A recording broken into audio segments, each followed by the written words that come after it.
En el número 23 se encuentra Ana Karenina, recomendada por 13 de las 20 listas analizadas, escrita por Tolstói y publicada en 1877 en Rusia. Más allá de una historia de amor y pasiones, nos describe minuciosamente la sociedad rusa de finales del siglo XIX, con su alta aristocracia, la mediana aristocracia, con problemas económicos y la clase campesina, previa a la Revolución Rusa. También hace hincapié en la posición de la mujer con respecto al hombre, la infidelidad, los celos, la familia. Para leerlo, es importante saber que no se trató de una novela publicada de una vez, sino que cada una de las 7 primeras partes se publicaron por entregas en una revista, desde 1874 a 1877, y la 8ª y última parte fue el cierre. También es importante saber que en la aristocracia rusa los príncipes tenían una categoría inferior a duques y archiduques. Hay que conocer la vida de Tolstói, muy reflejada en su alter ego, Levin. Un elemento muy importante en toda la novela es el ferrocarril, nexo geográfico y de estatus sociales, lugar de inicio y fin del desafortunado romance entre Ana y el conde Vronsky. La importancia de este libro llega a tal punto que su protagonista da nombre a un síndrome patológico, el síndrome de Ana Karenina, que describe un patrón psicológico donde la pasión amorosa se convierte en una obsesión tan intensa que nubla la razón y conduce a la dependencia emocional. Quienes lo padecen suelen perder su propia identidad, priorizando el romance por encima de todo lo demás. Había escuchado tanto hablar de este libro en mi niñez y adolescencia que no me atreví a dudar de su inclusión entre los de obligada lectura. Sin embargo, el vacío y la poca implicación afectiva que me supone su lectura me lleva a replantearme mi postura. Finalmente, en mi lista de libros de obligada lectura no se encuentra incluido. Su lectura no ha supuesto nada, y eso hace que no pueda considerarlo importante. Sin embargo, tengo que reseñar que, aún no considerándolo imprescindible, sí que me parece un libro muy recomendable. Pasamos al resumen detallado. Parte 1, con 34 capítulos. Todas las familias felices se parecen unas a otras. Pero cada familia infeliz lo es a su manera. Con esta frase comienza Tolstói a relatarnos la infidelidad de Stiva Oblonsky a su esposa Dolly, con la institutriz de sus hijos.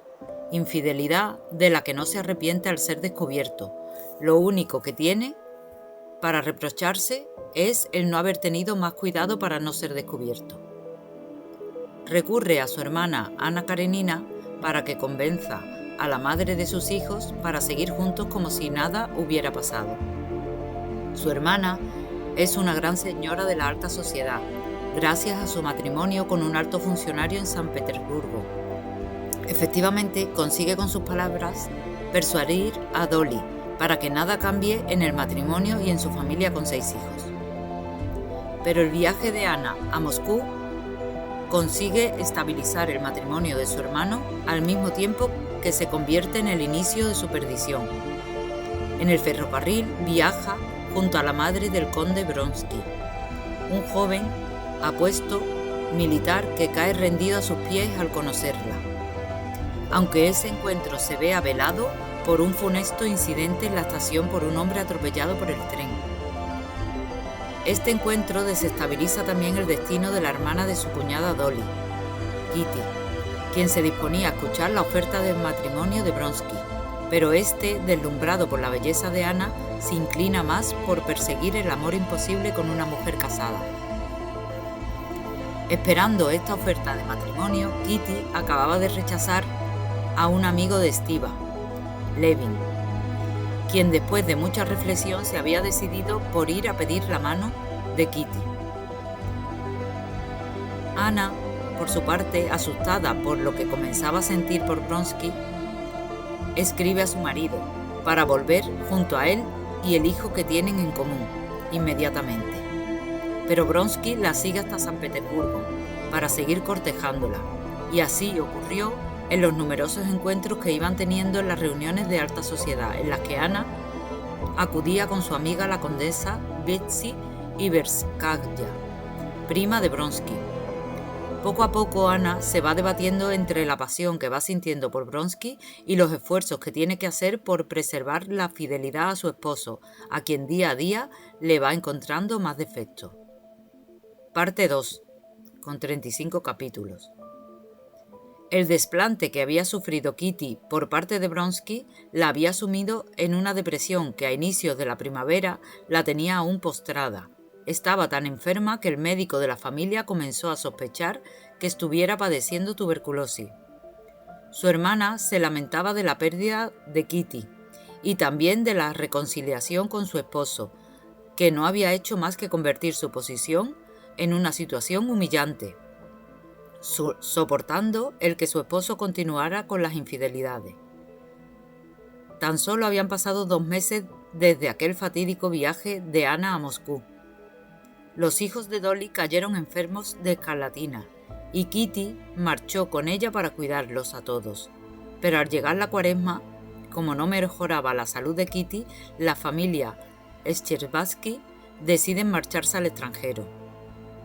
Mientras tanto, en San Petersburgo, Ana cada vez se apartaba más de los círculos próximos a su marido, donde se encontraba la condesa Lidia Ivanovna, y se adentraba en el mundo de los bailes, los vestidos elegantes y los banquetes, donde se encontraba frecuentemente con Vronsky.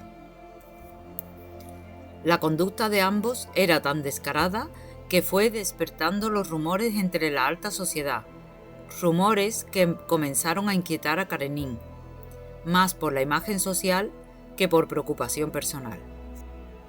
El matrimonio se fue distanciando, y los intentos por parte de Karenin de abordar el tema de los encuentros de Ana con Vronsky, ella imponía un frío muro de indiferencia, hasta que finalmente, después de un año de insistente cortejo, Vronsky al fin consigue lo que tanto ansiaba de Ana, y en ese momento ella se derrumba. Todo el orgullo que antes mostraba se transforma en culpabilidad y humillación, y esa vergüenza que oprimía a Ana se contagiaba a Vronsky. En el campo, Levin recibió noticias de la enfermedad de su hermano Nicolás, por lo que se trasladó inmediatamente a Moscú para intentar convencerlo de que debía consultar un médico y hacer una cura de aguas en el extranjero. Eso fue en febrero, y la primavera tardó en llegar en el campo. Primavera, época de planes y propósitos. Y en medio de todas esas planificaciones recibió la visita de su amigo Stiva, que le contó la situación de enfermedad de su cuñada y el cómo había sido despreciada por Vronsky. En esta segunda parte es donde sabemos del embarazo de Ana Karenina y la confesión que hace a su marido de sus relaciones extramatrimoniales con Vronsky. Lo hace en un momento de desesperación, tras observar un terrible accidente que sufre su amante en las carreras de caballo. Termina esta parte con la completa recuperación de Kitty en un balneario en el extranjero, donde conoce a Nicolás Levin y otras personas que son interesantes para ella y para su recuperación. Encontrándose ya bien, añora volver a Rusia junto a su hermana Dolly. Parte 3, 32 capítulos. Sergio Ivanovich se fue a finales de mayo al campo para disfrutar de una temporada al lado de su hermano y así descansar de su trabajo intelectual. Durante la visita, Levin se sentía incómodo ante la desconsideración de su hermano hacia la gente humilde, a quienes consideraba los principales colaboradores en el trabajo común, mientras que Sergio no podía entender que su hermano no asistiera a las juntas rurales de la provincia y se hubiera alejado de las actividades del Zemstvo. Los intereses de ambos hermanos eran muy distintos. Levin necesitaba el trabajo físico para evitar que se le agriara el carácter. Incluso disfrutaba guadañando con los campesinos. Levin recibió una carta de Oblonsky, que desde San Petersburgo le rogaba que se ocupara de Dolly y sus hijos, que estaban solos en la casa de campo, para reducir gastos. Dolly sorprendía a todos por sus ideas religiosas. Tenía una religión propia, metempsicosis, en la que creía firmemente y también era admirada por la cantidad de hijos que tenía. Levin cumplió el encargo de su amigo y fue así como volvió a verse con Kitty, que fue a pasar el verano junto a su hermana, y ahí supo que aún seguía enamorado de ella. Mientras tanto, en San Petersburgo, Karenin intentaba encontrar la mejor forma de dar desenlace a la infidelidad de su esposa, y llegó a la conclusión que la única forma era ocultar a toda la sociedad lo ocurrido y retener a Ana a su lado, para no darle la libertad para irse con su amante. Vronsky, por su parte, se debatía sobre lo que haría con su futuro económico para poder estar con Ana, si ella se separaba, y vio claro que se tenía que separar cuando ella le contó lo que había confesado a su marido. En el campo, Levin se debatía entre su amor por Kitty y el orgullo de no volverse a rebajar después de haber sido rechazado ya una vez. Entre ese tormento y la búsqueda de la forma más rentable de llevar las tierras, hubiera agradecido alguna visita que lo distrajera. Sin embargo, quien llegó a su casa fue su hermano Nicolás, algo que le suponía una preocupación más. Terminaron discutiendo y Nicolás marchándose, dejando una gran desolación a Levin, que lo sumió en reiterados pensamientos de muerte. Parte 4. 23 capítulos. Los Karenin vivían juntos en la misma casa, como extraños, y Ana no recibía visitas de Vronsky, pero lo veía fuera, y su marido lo sabía. La situación era penosa para los tres.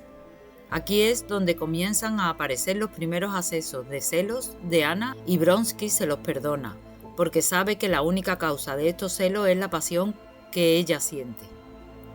Algo sucedió que desestabilizó la angustiosa situación del trío, y es que Karenin sorprendió a Vronsky saliendo de la casa, algo que había prohibido terminantemente a Ana.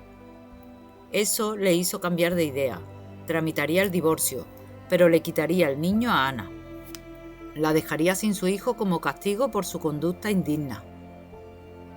Por motivos laborales, Karenin viajó a Moscú y allí se vio obligado a acudir a una cena organizada por su cuñado Stiva. Comida que compartió con Levin, su hermano Sergio y Kitty, entre otros. Intentó excusarse, contándole a Stiva sus planes de divorcio, pero aún así su cuñado le rogó que fuera. Durante la cena hubo un acercamiento entre Levin y Kitty, que terminó con una nueva declaración por parte de Levin, que en esta ocasión sí que fue aceptada, y a la mañana siguiente se encontraba a las puertas de los Shcherbatsky para recibir la bendición, y entregó sus diarios a su prometida. Estando en Moscú, Karenin recibió una carta de Ana rogándole que fuera a perdonarla, porque estaba a punto de morir. Cuando llegó a casa encontró allí al médico, la comadrona y el príncipe Vronsky. Ana ya había dado a luz. Ana mostró arrepentimiento ante Karenin y le pedía que le perdonara. Él se conmovió al verla en aquel estado, y no solo la perdonó a ella, sino también a Vronsky. Ese acto de compasión empequeñeció a Vronsky, quien no comprendía los sentimientos de aquel hombre, pero adivinaba que eran muy elevados, incluso inaccesibles para él. Se sintió avergonzado, culpable, humillado y sin posibilidades de lavar aquella humillación, empujándolo a un fallido intento autolítico con un revólver. Intento que posteriormente negó ante su cuñada, diciéndole que el arma se disparó sin querer y no quería saber nada más de ese asunto. Tras la recuperación, Vronsky se disponía a trasladarse a Tashkent, pero antes tenía que ver a Ana por última vez. Se armó de valor y fue a visitarla. Un mes más tarde, Ana y Vronsky marchaban al extranjero.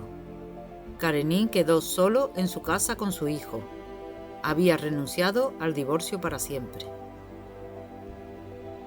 Parte 5, 33 capítulos.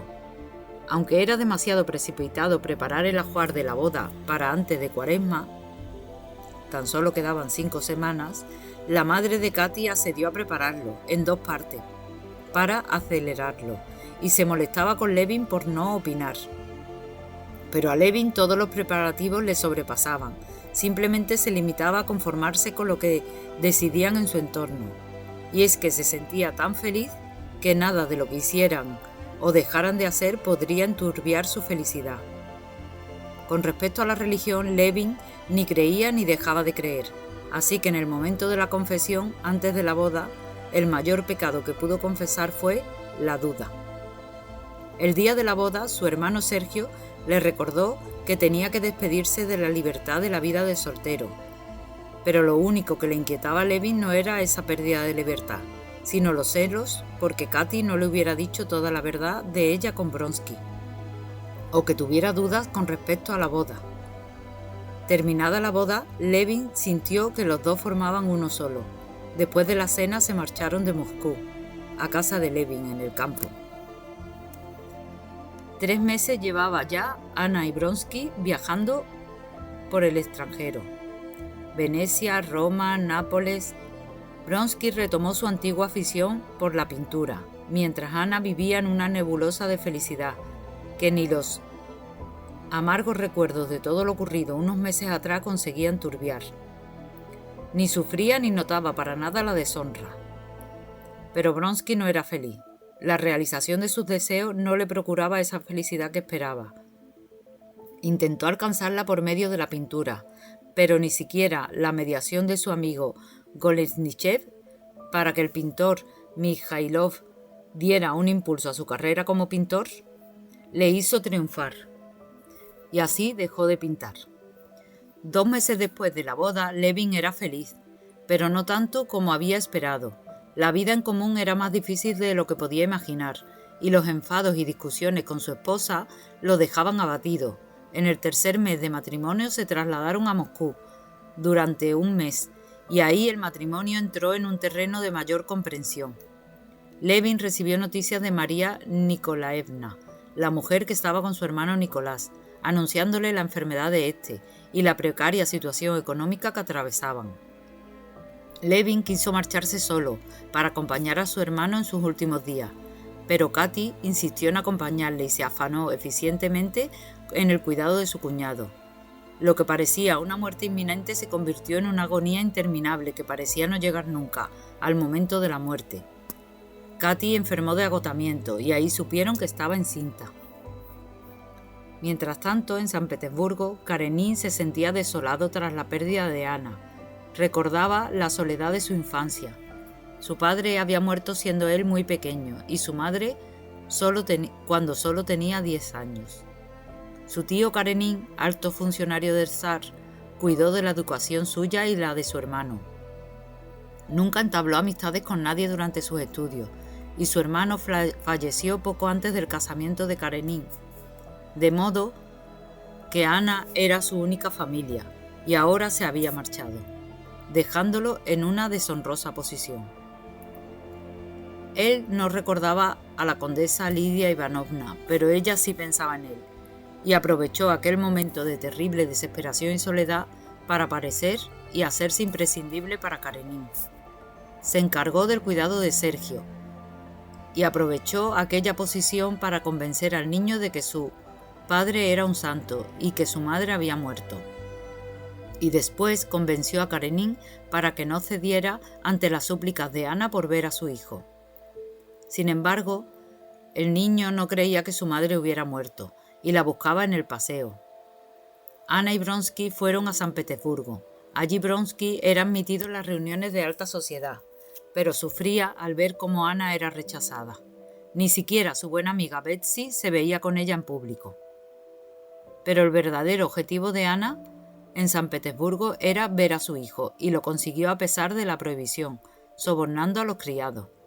Anna no solo desafió la prohibición de ver a su hijo, sino que también osó desafiar al rechazo social que estaba sufriendo y decidió ir al teatro a oír a la Patti, en un espectáculo de abono al que asistiría todo el gran mundo conocido. Vronsky quiso disuadirla de esa decisión, pero no lo consiguió. En aquel teatro, Anna vivió una terrible situación de rechazo, mientras Vronsky tenía sentimientos encontrados, entre enfado hacia Anna y al mismo tiempo compadecerla. Al día siguiente se marcharon de nuevo al campo. Parte 6, 32 capítulos. En el campo, en Pokrovskoe, en casa de Kitty, Levina, se encontraban su hermana Daria con los 6 hijos y la madre, la princesa. También Varenka, la amiga que Kitty había conocido en el balneario, y Sergio, el hermano de su marido. Así, una casa que tan solitaria había sido, ahora estaba tan concurrida. Kitty fantaseaba imaginando que Sergio se declararía a Varenka. Sin embargo, Levin veía a su hermano en una situación muy superior, muy ajeno a pensar en cosas tan mundanas como el matrimonio. Sergio Ivanov, convencido de estar frente a la mujer perfecta para él y decidido a declararse, llegado el momento se echó atrás y no se declaró. En ese mismo verano vino de visita a Stiva a ver a su mujer, pero lo hizo acompañado de Vasenka, un amigo descarado, y ese amigo levantó todos los celos de Levin por el comportamiento que tuvo con su esposa. Estando tan cerca de Anna, Dolly quería visitarla y entiende que Kitty no quiera y que su madre no la considere una buena mujer, pero ella quiere verla. Estando con Anna y viendo el lujo que le rodea, llega a sentir vergüenza por sus remiendos y surcidos, aquellos por los que en su casa se vanagloriaba como buena administradora. Se sorprende al ver en Anna aquella belleza que solamente en los momentos de delirio amoroso se ve en las mujeres. Tenían una sociedad artificial en su entorno, una sociedad que según Anna servía de distracción a Vronsky para sentirse bien. Pero Vronsky necesitaba algo más. Vronsky necesitaba tener descendencia a la que poner su apellido, y para eso necesitaba que Anna consiguiera el divorcio. Y acudió a Dolly para que convenciera a Anna de escribir una carta a su marido pidiéndole el divorcio. Anna no estaba segura de que sirviera esa carta. Sabía que él estaba bajo la influencia de Lidia Ivanovna, y ella se sentía débil. Necesitaba la morfina para dormir y seguir adelante. Cuando Dolly se marchó, la despedida de aquella sociedad artificial le resultó desagradable. Anna y Vronsky siguieron allí en el campo, el resto del verano y parte del otoño. Anna con el deseo constante de permanecer hermosa para que él no echara de menos todo lo que él había dejado por ella. En el mes de octubre fueron las elecciones de la nobleza en la provincia de Kachin, donde estaban las tierras de Vronsky, y también Levin. Anna escribió la carta a su marido pidiéndole el divorcio y en noviembre se trasladó a Moscú con Vronsky. Parte 7, 31 capítulos. 2 meses llevaban los Levin en Moscú, esperando un parto que no llegaba. La vida en Moscú era muy diferente a la vida en el campo. Las visitas al círculo, el alternar con otros hombres de la gran sociedad, el alcohol, el debatir temas tan alejados de las preocupaciones agrarias reales. Estando en Moscú, coincidió en algunas reuniones con Vronsky y vio una faceta de él muy distinta a la que guardaba en su memoria de aquel día en que Katy lo había rechazado esperando su declaración. Se sintió realmente reconciliado con Vronsky. De pronto Levin pudo descubrir que en la cuenta corriente no quedaba dinero. Tampoco sabía de dónde lo podría obtener. Hasta ese momento las necesidades de la casa habían quedado siempre cubiertas. Llegó el día del parto y Levin fue a buscar al médico. Fueron horas muy angustiosas, en las que Levin solo sufría por Katy, mientras la idea de un hijo le resultaba más un elemento extraño entre ellos que un ser común que debía unirlos más. La situación económica de Stepan Arkadievich también era cada vez más apretada, y él sabía que la culpa era del escaso sueldo que percibía. 5.000 rublos era un buen sueldo hacía 5 años, pero la vida se había encarecido, mientras que el sueldo no lo habían aumentado.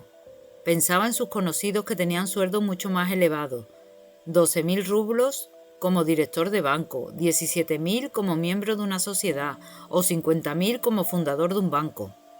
Estaba decidido a encontrar un puesto mejor pagado del que tenía ahora y para ello se desplazó a San Petersburgo para hablar con aquel que le había conseguido el actual empleo, Karenin. Estando allí pudo ver a su sobrino Sergio y supo que había estado muy enfermo al punto de la muerte tras el encuentro con su madre un año antes, por la impresión que se llevó.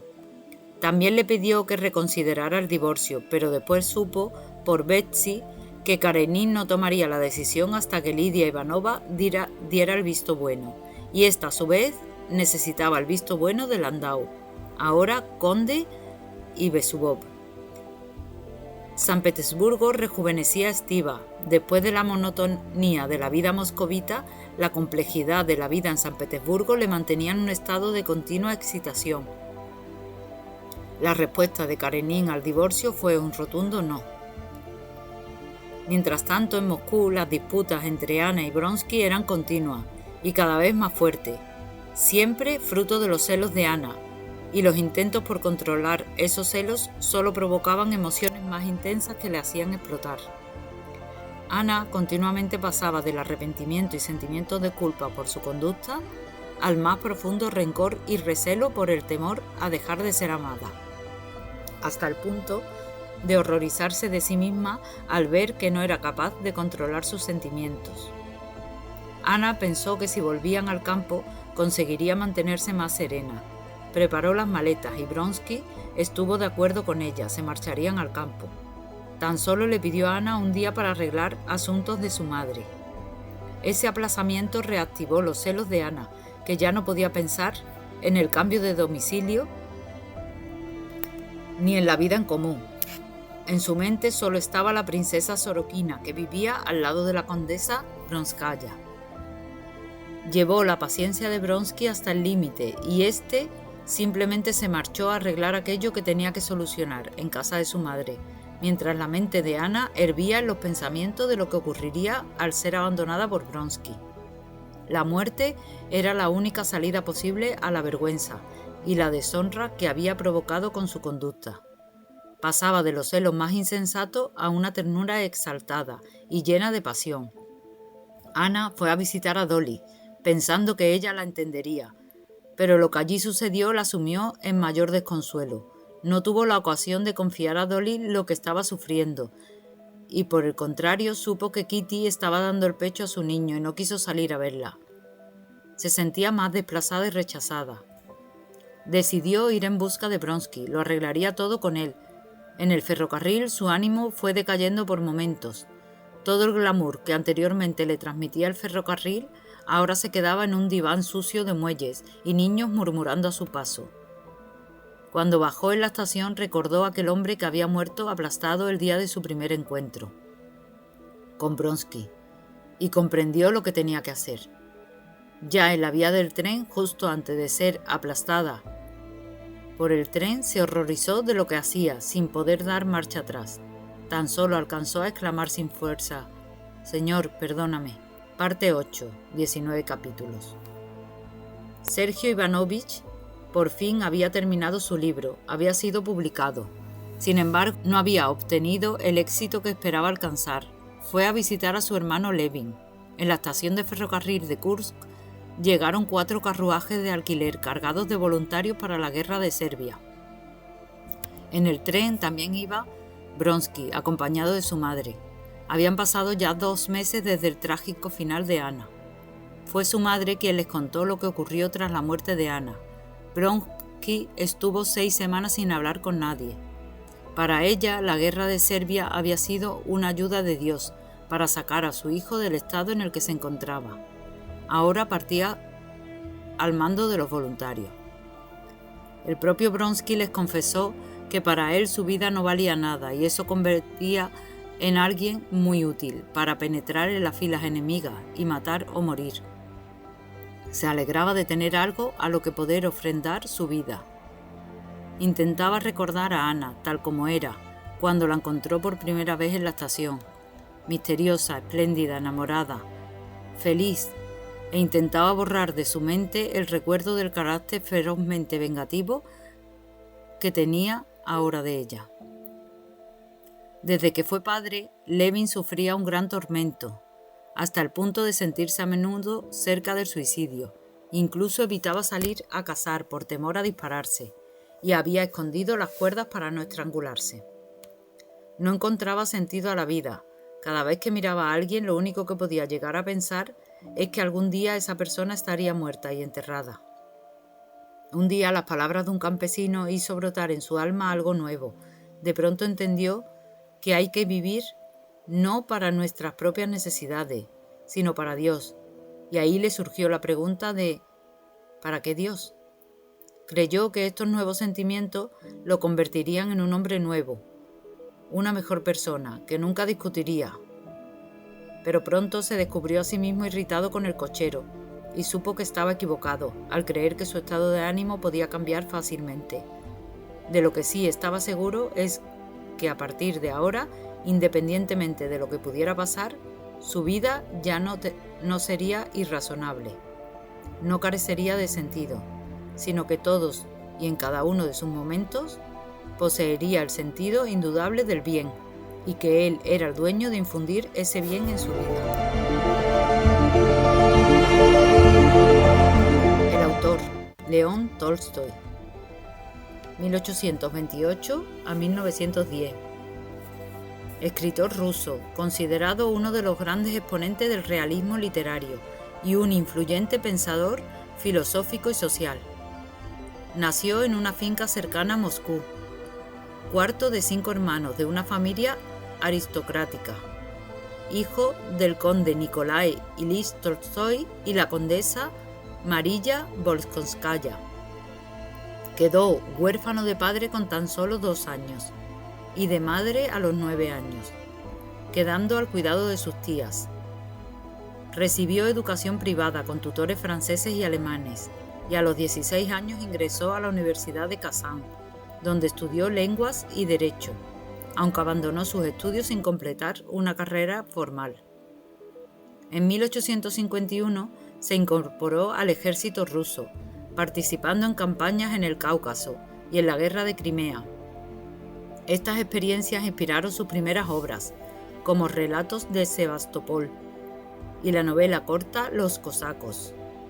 Su primera obra autobiográfica, Infancia, fue seguida por Adolescencia y Juventud, consolidando su reputación literaria. Tolstói es mundialmente conocido por sus novelas Guerra y Paz, en 1869, y Ana Karenina, 1877, consideradas cumbres del realismo ruso. También escribió cuentos y novelas cortas como La muerte de Iván Ilich, Felicidad conyugal y Haji Murad. Su obra abarca además teatro y numerosos ensayos filosóficos y religiosos. En la década de 1870, Tolstói atravesó una crisis moral y espiritual que plasmó en su obra de no ficción Una confesión. Adoptó una interpretación literal de las enseñanzas de Jesús, centradas en el Sermón de la Montaña, convirtiéndose en un anarquista cristiano y pacifista. Sus ideas sobre la no violencia activa, expuestas en El reino de Dios está en vosotros, influyeron en figuras como Mahatma Gandhi y Martin Luther King. También defendió el georgismo, filosofía económica de Henry George, incorporándola en su novela Resurrección. Tolstói fue nominado al Premio Nobel de Literatura en 1902 y 1906 y al Premio Nobel de la Paz en 1901, 1902 y 1910, aunque nunca los recibió. Su obra ha sido adaptada al cine y sigue siendo estudiada por su dominio de la psicología de los personajes y su influencia en la literatura y el pensamiento social.